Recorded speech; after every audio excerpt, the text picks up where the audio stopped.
Assalamualaikum warahmatullahi wabarakatuh. Nama saya Garin Berdana Siangan dengan NIM 66612309193 dari kelas 4C. Tugas video ini saya buat untuk memenuhi ujian tengah semester governansi digital dengan dosen pengampu Dr. Ayuning Budiati, SIP MPPM. Di sini saya mengambil judul penelitian yang telah dilakukan oleh Ibu Ayuning dengan judul peningkatan e-administrasi di Indonesia, yakni analisis berdasarkan teori Yuda dan quintuple helix.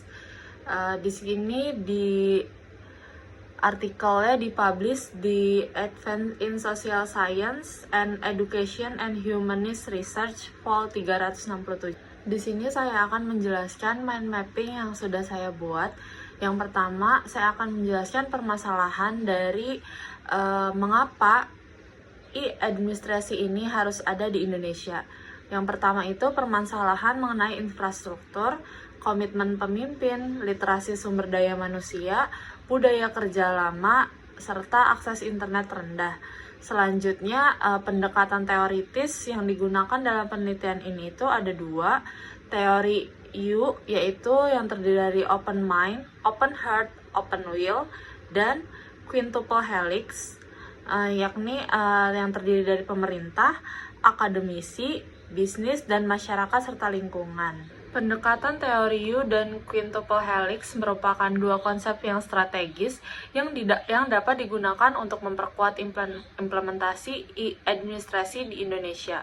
Teori U yang dikembangkan oleh Otto Scharmer menekankan pentingnya transformasi pola pikir, empati, dan kemauan untuk berubah dari perilaku birokrasi melalui tahapan seperti downloading, sensing, processing, crystallizing, prototyping, dan performing, serta pendekatan ini yang membantu untuk birokrasi meninggalkan kebiasaan lama dan beralih menuju sistem digital yang lebih terbuka dan adaptif. Sementara itu, quintuple helix merupakan model pembangunan yang melibatkan 5 unsur utama. Yang pertama, pemerintah, akademisi, dunia usaha, media sosial atau budaya, dan masyarakat serta lingkungan. Model ini mendorong kolaborasi lintas sektor agar digitalisasi layanan publik tidak hanya menjadi tanggung jawab pemerintah, tetapi menjadi gerakan bersama yang terintegrasi dan berkelanjutan. Melalui kombinasi dua pendekatan ini, e-administration di Indonesia dapat dikembangkan secara lebih efektif, inklusif, dan mampu menjawab tantangan zaman secara menyeluruh.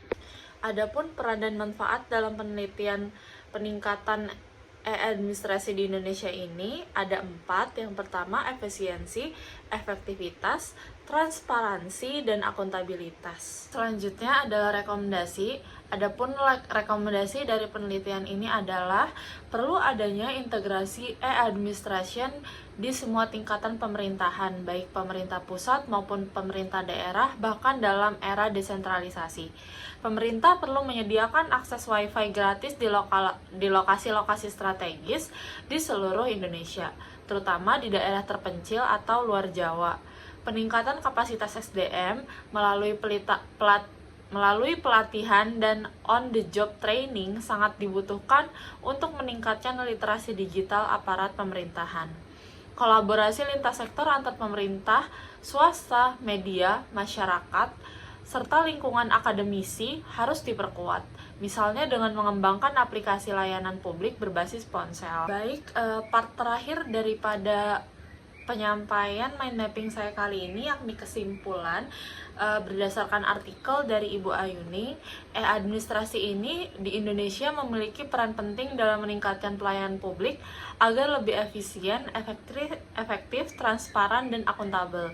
Namun implementasinya masih mengalami banyak tantangan seperti keterbatasan infrastruktur, rendahnya literasi digital, budaya kerja birokrasi yang belum mendukung, serta lemahnya komitmen pemimpin. Dengan menerapkan pendekatan teori U, pelatihan kebijakan diajak melalui tahapan reflektif seperti open mind, open heart, dan open will untuk menciptakan kesadaran kolaborasi dan komitmen perubahan yang mendalam.